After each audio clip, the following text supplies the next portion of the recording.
بسم الله الرحمن الرحيم. عن عبد الله بن عمرو رضي الله تعالى عنهما أن رجلا سأل النبي صلى الله عليه وسلم: أي الإسلام خير؟ قال: تطعم الطعام وتقرأ السلام على من عرفت ومن لم تعرف. رواه البخاري. حضرت عبداللہ ابن عمر بن عاص رضی اللہ تعالیٰ عنہ بیان فرماتے ہیں کہ ایک آدمی نے نبی کریم صلی اللہ علیہ وسلم سے پوچھا کون سا اسلام بہتر ہے؟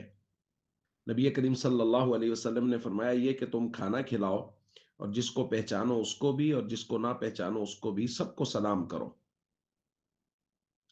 دوستو، سلام کا باب چل رہا ہے اور اس بات کی ترغیب دی گئی ہے کہ جس شخص کے پاس سے آپ گزرتے ہیں، بھلے ہی آپ اس کو پہچانتے ہیں اور بھلے ہی آپ اس کو نہیں پہچانتے، ہر صورت میں سلام کیجیے۔ سلام کو عام کرنے کی ترغیب دی گئی ہے۔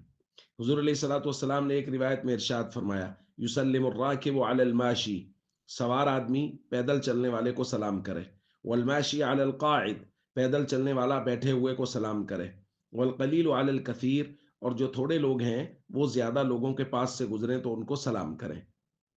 ایک روایت میں حضور علیہ الصلوۃ والسلام نے فرمایا: یسلم الصغیر علی الکبیر، چھوٹا بڑے کے پاس سے گزرے تو چھوٹا سلام کرے، یہ ادب کا تقاضا ہے۔ اسی طرح حضرت انس رضی اللہ تعالیٰ عنہ بیان فرماتے ہیں: ان رسول اللہ صلی اللہ علیہ وسلم مر علی غلمان فسلم علیہم، نبی کریم صلی اللہ علیہ وسلم بچوں کے پاس سے گزرے تو حضور علیہ الصلوۃ والسلام نے بچوں کو سلام کیا۔ یہ تعلیم کے لیے تھا کہ جب یہ بچے بڑوں سے سلام سنیں گے، بار بار سنیں گے، تو ابھی سے ان کی طبیعت میں یہ بات بیٹھ جائے گی کہ جس کے پاس سے بھی گزرنا ہے اس کو سلام کرنا ہے۔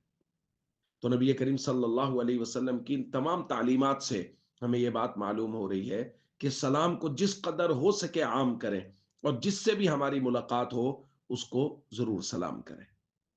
السلام علیکم ورحمۃ اللہ وبرکاتہ۔